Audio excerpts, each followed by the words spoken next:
certain words in the course of long use gather so many barnacles of connotation that they almost cease to mean anything at all.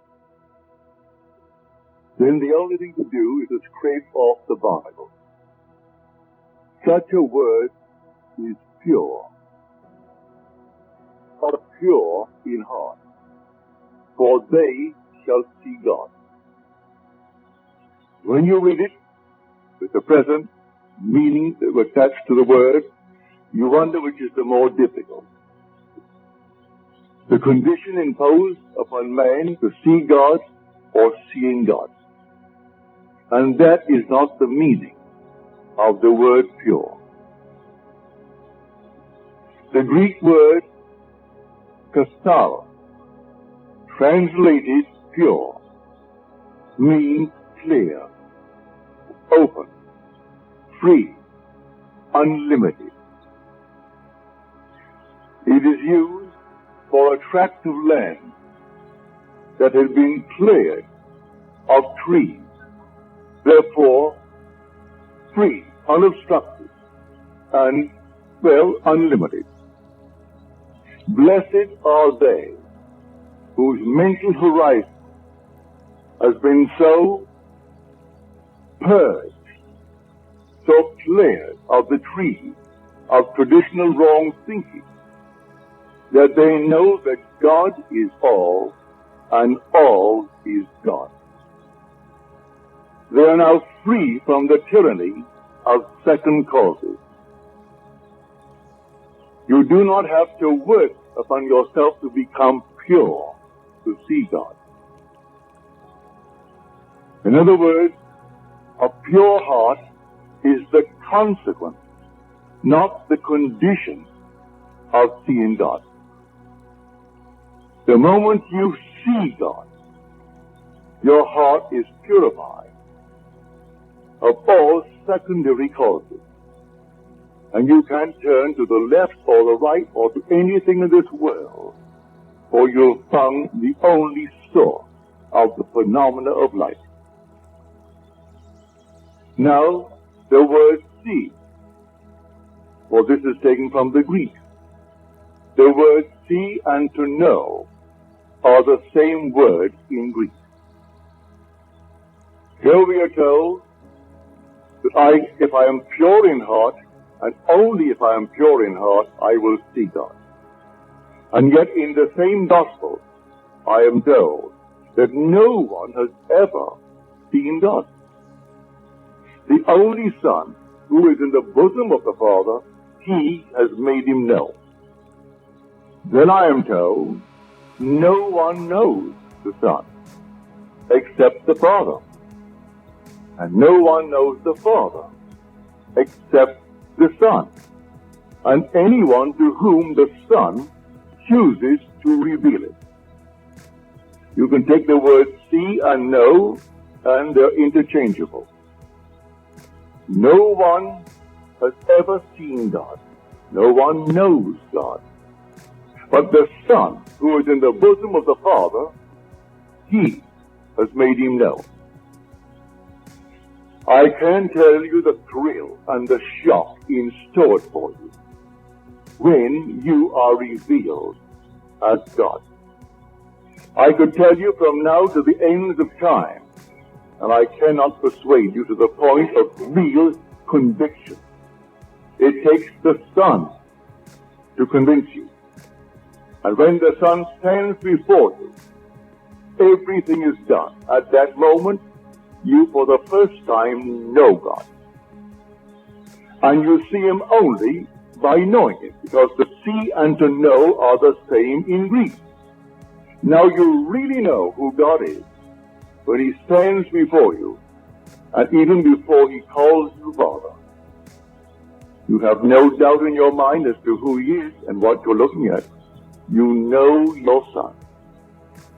At that very moment, you know God, and not before.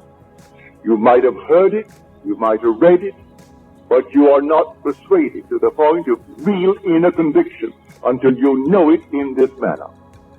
So no one knows who the Son is except the Father. And no one knows who the Father is except the Son. And anyone to whom the Son chooses to reveal it. And if the Son sets you free, you are free indeed. And only the Son can set you free. And so when he comes, and he will come, let the whole vast world rise in opposition to what I'm telling you. It makes no difference to me whatsoever. I know, I've experienced it. And oh, what a thrill, and what a shock, when you go to bed perfectly normally as a simple man, and have an experience of this nature, and suddenly you are startled. You, your simple little being that you are God, but you can't deny it.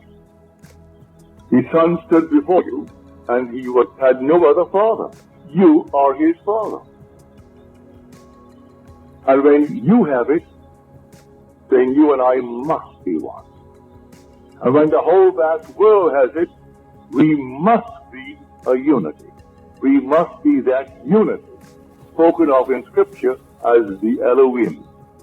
That compound unity, one made up of others. The whole vast world will know God. So that this seeing God, based upon the purity of heart, is not something that you set about to do. I can't conceive of any man in this world actually persuading himself by changing of this and changing of that he is pure of heart. When he's living in the world of Caesar, where everything here dies and things are always in turmoil, that he would actually judge himself emotionally or in any other way, mentally, as pure, as he calls the word pure. But you're instantly free of all obstruction as to secondary causes the minute the Son reveals you as God the Father. So I say, it is consequent. It is not the condition of seeing God. And so the minute he stands before you, instantly, that whole vast, wonderful world of yours is cleared of all obstruction. Now you know what catharsis means. Well, we use the word as a purge in our world. We speak of a catharsis. That's the root of the word. To purge, to open, to set free, to completely leave open a channel. So there's no obstruction whatsoever. Not one tree can stand in its way. And so when this track is completely cleared, and it's cleared the minute you see David, at that moment, there is no other cause. And until that moment, I turn to this, to that, and to the other, these secondary causes, and live in a horrible state. For that is the greatest tyranny of the world, the belief in secondary causes.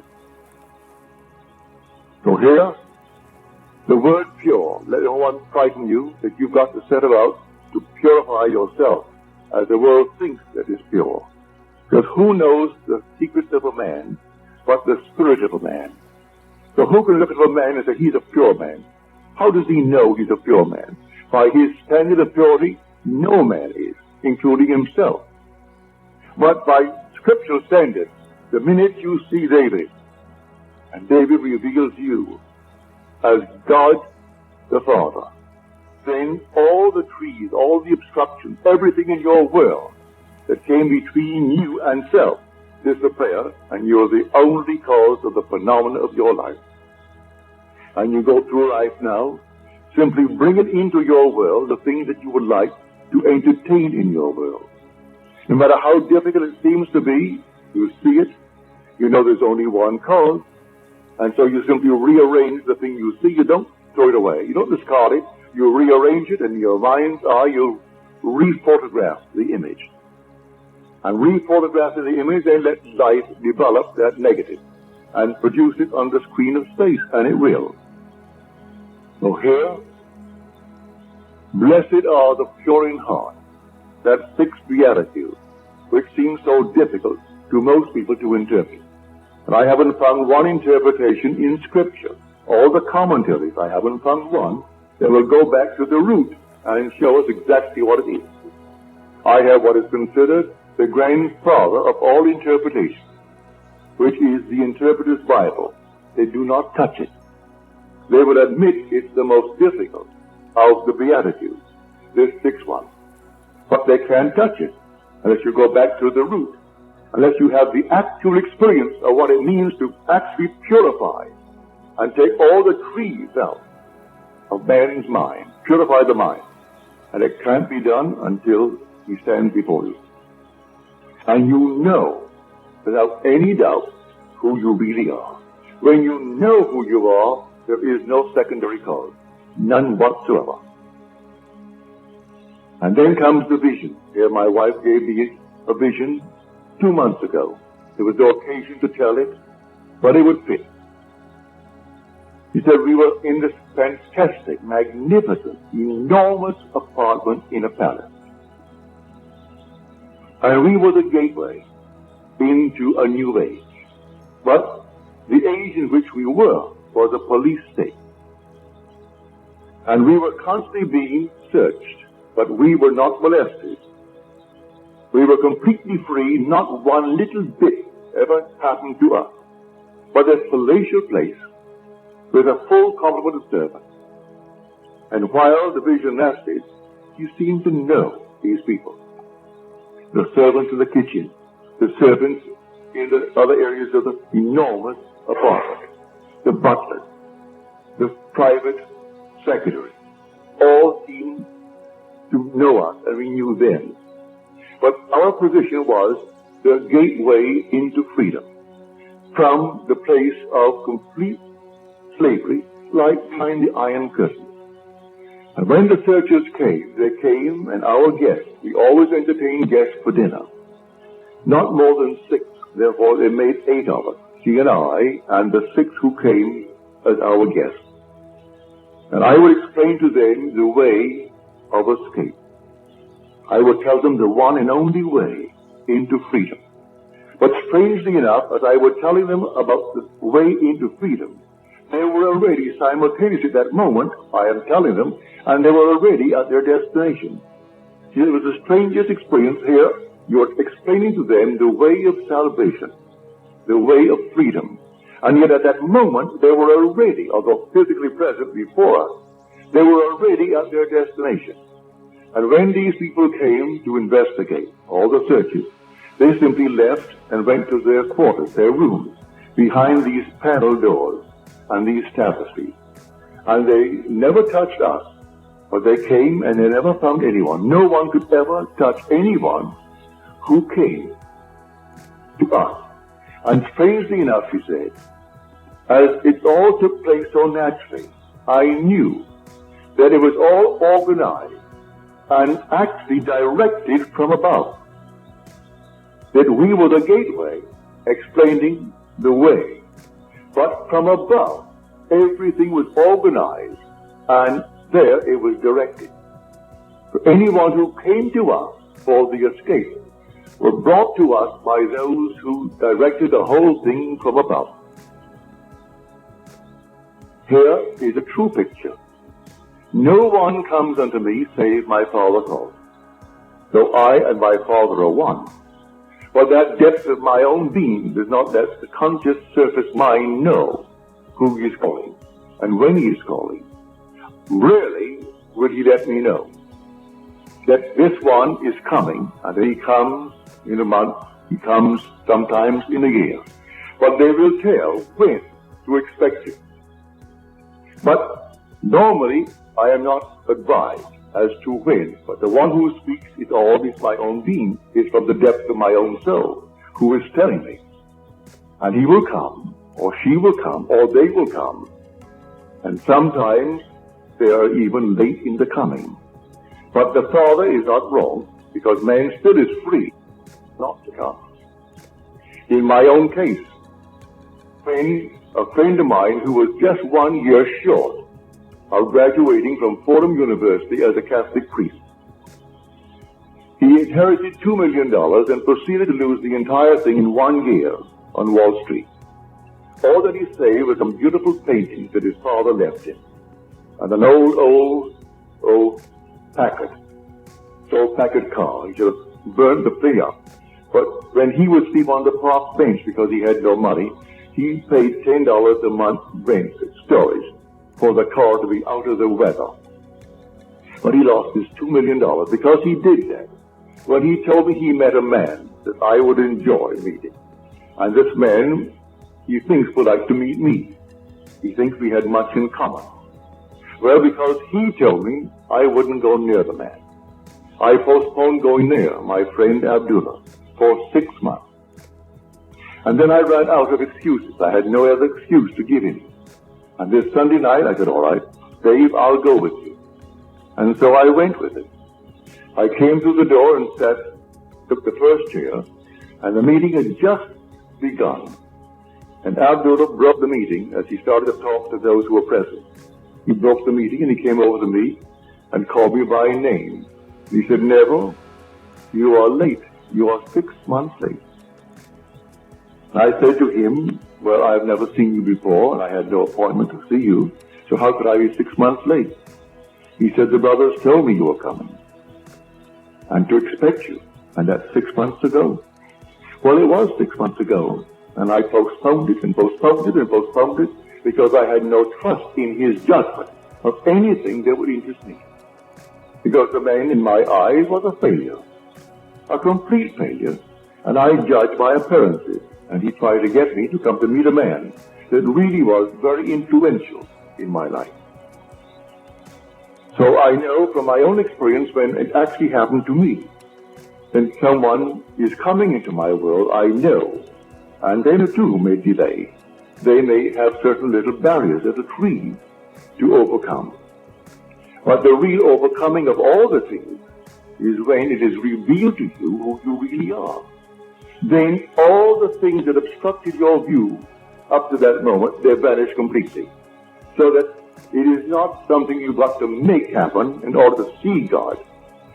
Seeing God removes all the trees. Therefore, this so-called pure heart is the consequence, not the condition of seeing God. So when we read in Scripture that no one has ever seen Him, only the Son reveals Him, it's true. I can see I am. I can see I am's manifestation. I see the necessity of a creative imagination clothing itself in concepts of itself. And I can see myself clothed in concepts of myself. When Scripture speaks of David, this is he, rise and anoint him.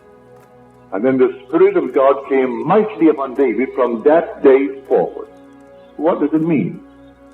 He's clothed with David. But then who is David? You are David. You're doing the will of your Father. He'll put you through all the furnaces of affliction because he cannot give his glory to another. How can I give my glory to another? He can't give it to another. He has to make it you himself. And so he clothed himself with David, as he clothed himself with Gideon. He clothed himself with you, and you are doing the will of your Father.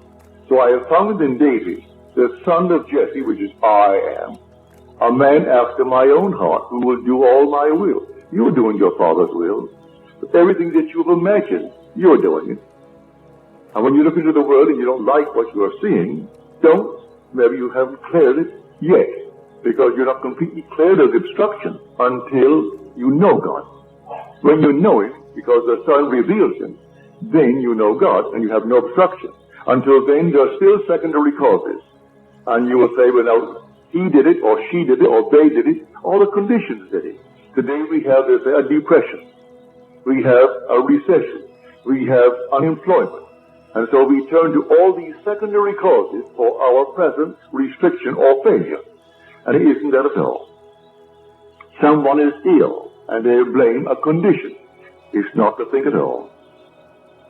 I can tell you of numberless things that would contradict completely the findings of so-called science today, and blaming this, that, or the other for a certain effect. And I could turn to just as many on the opposite side who never did the things that they claim you must do in order to have the effect, and they ask me, then why? Why does this happen to this crowd who never subjected themselves to the test that you've given, and yet they have the same effect? We are emotional filters, and we bear the mark of our prevalent emotion. So what is that prevalent emotion that you and I are entertaining morning, noon, and night? I can entertain the limitation of failure. Or I can even get into a cycle, so that at every season of the year, at a certain season, it could be spring, summer, autumn, winter, where things seem to go down. And year after year, they will go down. No matter what I have in the spring, if the winter is when it goes down, it'll go down, if I don't get out of that cycle. And I believe that simply in some tree that is not yet removed, on the other hand, let me encourage you, you can't remove it by taking thought. You can't remove it by working on yourself. You'll remove it that day when David stands before you. And may I tell you, he will stand before you. Every one he will stand before. And when he stands before you, and you know that he is your son, you know who you are. For David is the Son of God. There is no other Son of God, if you read the Scripture correctly. When you know how to read Scripture, you must see that when these evangelists, Matthew, Mark, Luke, and John, and they're all anonymous names, when they wrote their gospel, they were not writing biography. They were writing theology. They were not writing secular history. They were writing the history of redemption. It's all the difference in the world. Men not knowing this, they'll read it as secular history. And they think here is the biography of a man called Jesus. The whole story of Jesus, from his birth through his ascension into heaven, is, to those who understand who he is, a sign granted by God to those who will receive it. But the signs of God's wonderful redemptive activity were not the signs that Israel was expecting. Therefore, they completely rejected it. They would not accept it. When I tell you, this is what it is. You are born from above, and you're born in this manner. And you rise from the grave, and the grave is your own wonderful being. It's your own skull.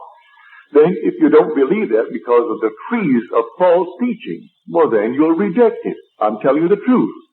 But if you've been conditioned through these traditional wrong thinkings, these trees must then be removed. I can aid you to take a few out, but they will not all go until that last one where David stands and confirms all that I tell you. So all that I have told you and all that I will continue to tell you is simply in Scripture, but it is not biography.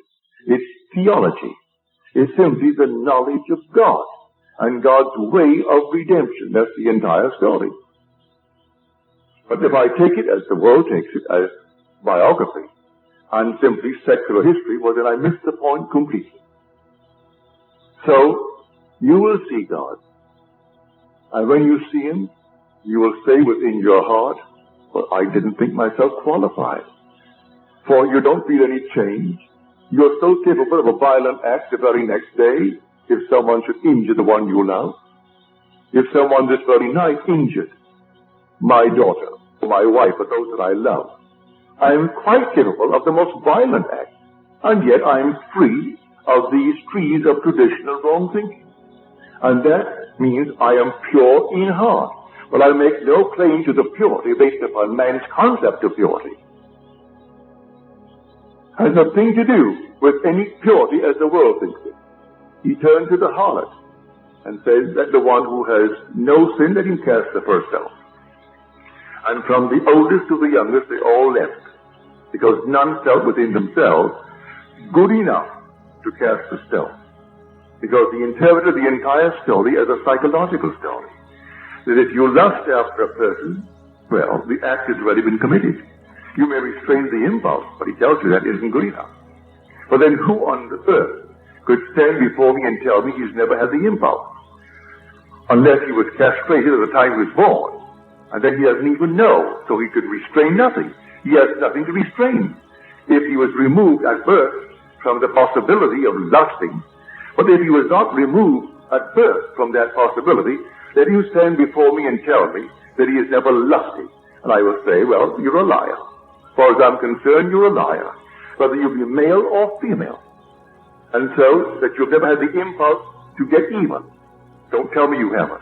Don't tell me you haven't had the impulse and still are capable of the impulse to hurt if someone should hurt the one you love more than you love your own self.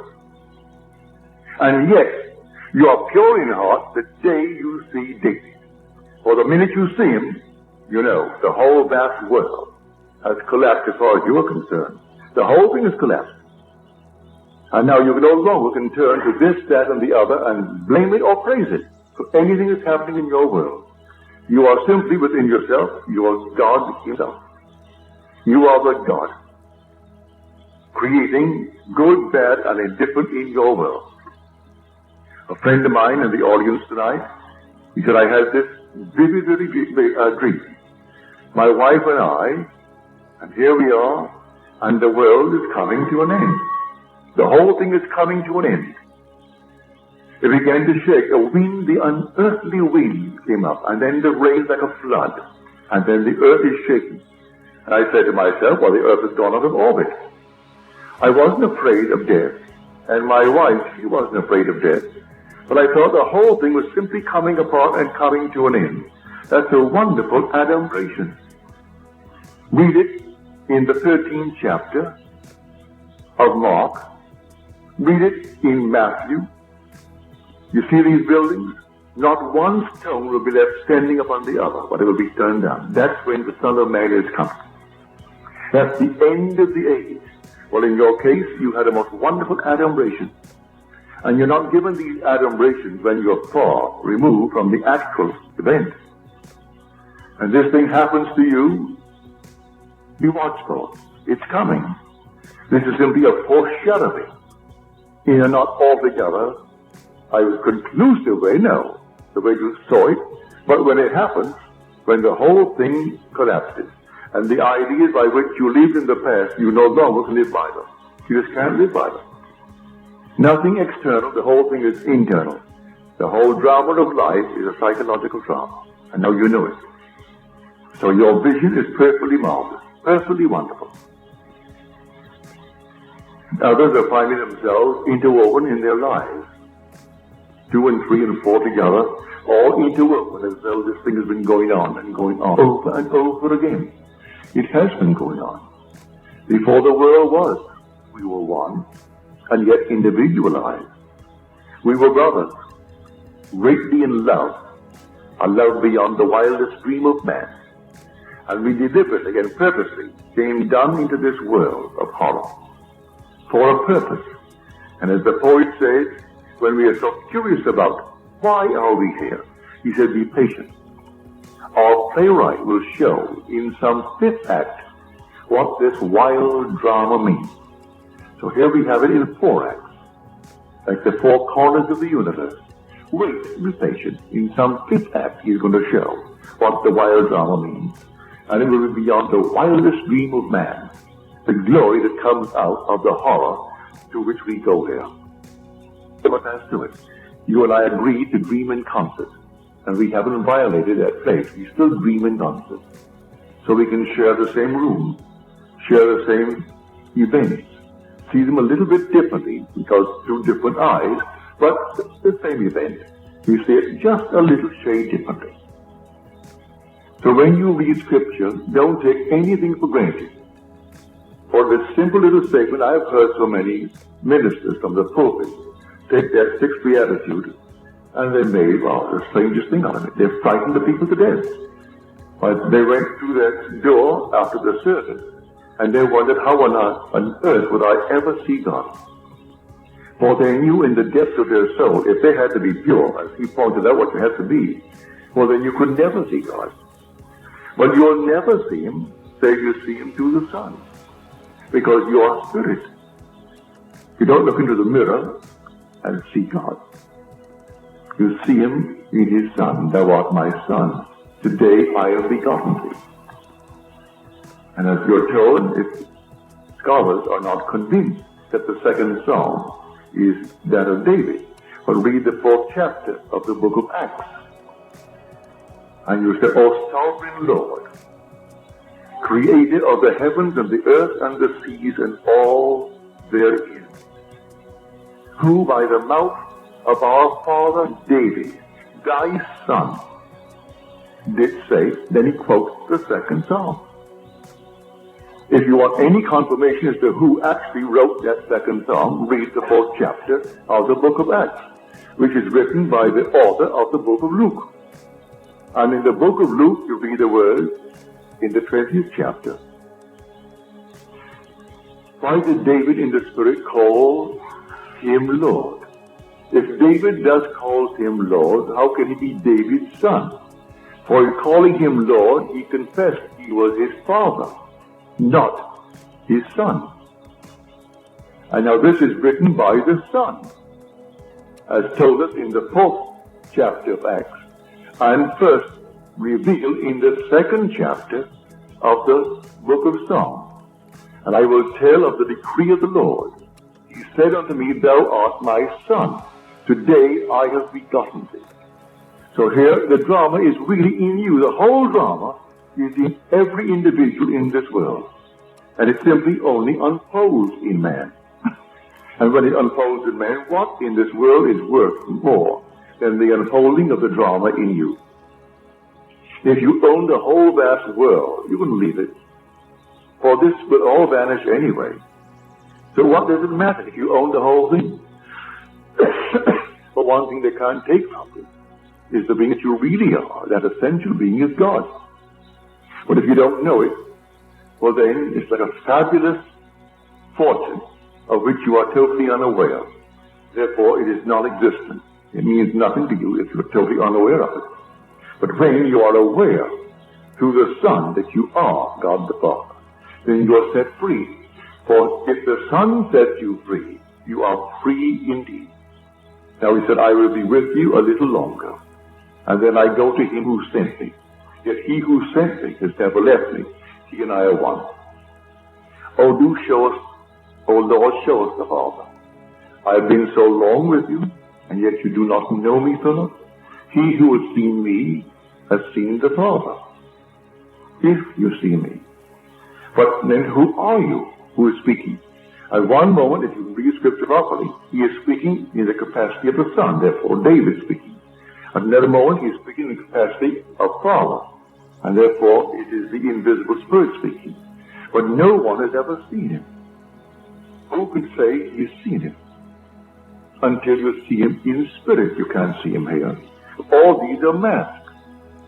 What on earth could ever look like him? No. You will know exactly who you are when you see David. Because the Father and the Son are one. And you will actually see in David what you, matured, must be. And then I know it's the same face into whose body I was incorporated, for he is the image, mature image of David. And so when he embraced me, and we became one body, one spirit, and then I was sent into the world. From that moment on, though I still looked like Neville, the Neville that was before, and still look like that in Neville now, it is that being into whose body I was incorporated, and with whose spirit I became one, that David recognized and called me Father. For he who is united to the Lord becomes one spirit with him. And so there's only one being resurrected. So the resurrection is not over, it is taking place. And so he said to Timothy, there are those who preach the resurrection is past. They are misleading people and turning them from the faith. As he came into his letter to Timothy, because he said, the time for my departure has come. I have finished the good work. Well, now you must tell Timothy not to fall into that trap and teach that the resurrection is over. It has begun, but it is taking place in everyone and must take place in everyone. So the Christ of whom he spoke is that universal Christ that is buried in everyone. And in everyone, but individually, he must rise. And the same pattern foretold in Scripture by which he rose must take place in man. He came out of one place where he was buried, and there's only one place, and it is named skull. Luke does not minimize the word, neither does John. Even though he will give you the word Golgotha, he'll translate the word Golgotha. Golgotha means skull in Hebrew. But in some translations, they don't even give you the Hebrew word. They say, and he was crucified and buried on Golgotha. So there's only one place you're ever going to rise. And you aren't going to rise in Forest Lawn. You're going to rise out of your own wonderful skull while you're walking the earth. That's where you're going to rise. Save your money if you're planning any little plot to bury the little body, or you aren't going to rise there. In fact, you will never be taken there. Let them destroy this body, let them turn it into ash. It means nothing. You will still be in that immortal skull where you were buried in the beginning. And from that skull, you're going to rise. And all the imagery of Scripture will surround you when you rise. And then will come this wonderful unfolding pattern, for there's only one pattern, that must repeat itself through the indwelling in man of Jesus Christ. Were he not in us, then he could not repeat the drama. But the same thing is told in the gospel. That same drama unfolds itself in the individual. And he is the Lord, who is the Father of the only Son, and that Son is David. So when you read the story, if you have a concordance, and I recommend if you don't have one, and you plan ever to get one, the best that I know of is Strong's concordance. It's exhaustive. It has every word. Don't buy the metaphysical concordance and the metaphysical dictionary and these things. That's all, speculation. This is simply the original term, translated in the original meanings of the word used when it was first put into the scroll. Now you can take from this many definitions. For instance, we took tonight the word see.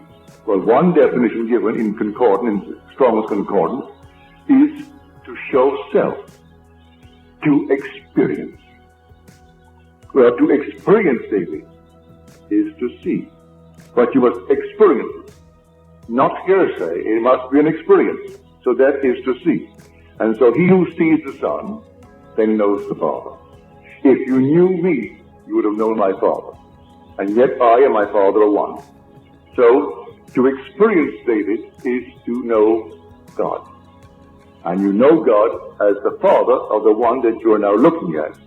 And the one looking at him is yourself. And you feel that father-son relationship. Now that is completely in conflict with the whole vast Christian world concerning the story of Jesus Christ. And yet I've been sent to tell it. Tell it not as hearsay, but tell it as experience. And so I share it with you. And not eternity could ever deny it. Because you're going to have it just as I have told you. You're not going to bury it at all, because there's only one pattern, and that pattern will unfold within you. And when it unfolds within you, you will depart this world that is a police state. And maybe I will still be there, giving these sumptuous dinner parties, not more than 8. And 8 is the number of resurrection. There were 6 guests, and 6 is the number of man. And 8 is the number of resurrection. So the 6, which is man, now will be set free. So here this sumptuous, wonderful dinner. And not one can fail, because as I am telling them the way of escape, they were at that very moment already at their destination. So not one who came to search the house could ever find one of my guests. And as they came, the butler announced, the officers are here, and out my guests would go behind the tapestries and the panel wall into their quarters. And then that very night, always the night of the banquet, they escaped. And that was the vision. So I tell you, it's a true vision. To bring it back, and you know, and it is strange enough, I knew them and I was there in the vision. But on waking, you were the only one that I really knew. The others were there for a purpose, and you were playing a part that came from above. For the whole thing was organized and dictated and controlled from above. And there you sat and explained the procedure of departure. And yet, as you told them, they were already at their destination. So no one could have found them anyway. But they went through the means of searching the house. And they came several times in the interval, always at the end of a banquet. They got guests. There were always 6. They left. And they were set free from this police state. For this whole vast world, whether it's behind the Iron Curtain or outside of the Iron Curtain, we are still in a police state. The whole thing.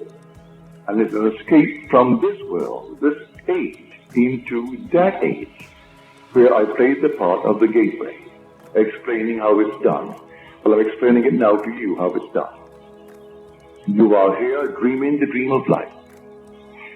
And the day will come and come suddenly, like a thief in the night, no warning. You will have adumbrations, like my friends, with the world coming to an end, and the whole thing is taking place around him. You will have an adumbration like that, or something similar. But the actual thing, when it does happen, will take place all within your skull. And a vibration that you think, or you will interpret it to be final. You wonder how you could ever survive what is taking place now. And then, instead of dying, you awake for the first time that you can ever remember, a true awakening. And you awake to find that you really are in Golgotha. And that's where you are. And then you know at that moment what is taking place. And you come right out to find the wise ones present. And they find the infant child, just as you are told. And as Scripture tells you, but people skip over the word sign. And this shall be a sign unto you. But you go to church this coming Christmas, and they'll have the little sign, but they don't call it a sign. They call that the fact. And people will bow before the little child. The child is only the sign of your redemption. You were the one who awoke. You were the one who were born from above. And you are the one of whom the evangelist wrote. That Christ in you is the one of whom they speak. And the whole thing is told there, you experience. And the whole story is your story. But as you read it, and as it's interpreted by those who talk from the pulpit, you will never know it. And they wonder why they're still so confused today. It will go on and on and on, until actually man comes to the truth of it all. And he comes to it from within himself. So to go back, if you have the concordance, don't take anything for granted. Just simply turn to the word, look it up. You need not know one word of Greek or one word of Hebrew. It gives you a number. You look up the number. If it is in the Old Testament, you look up the section under the Old Testament for definition. If it is in the New, you turn to the Greek. And you look it up under the Greek. And it takes the number. It will show you the Greek word and the pronunciation of the word. But you need not bother with that. Look up the number. Then take the definition as given you, not in Greek. It defines it in your own tongue, in English. And you will see how many definitions of the one simple word are there, and why they chose the one that they did. So, blessed are the pure in heart, for they shall see God. And the pure in heart is simply the consequence, not the condition for seeing God. Seeing God produces automatically, instantly, the pure heart, which is nothing more than the purging of the mind of all beliefs in secondary causes, clearing the mind of all obstructions, leaving you completely alone, that God is all that there is, and all is God. Now let us go into silence.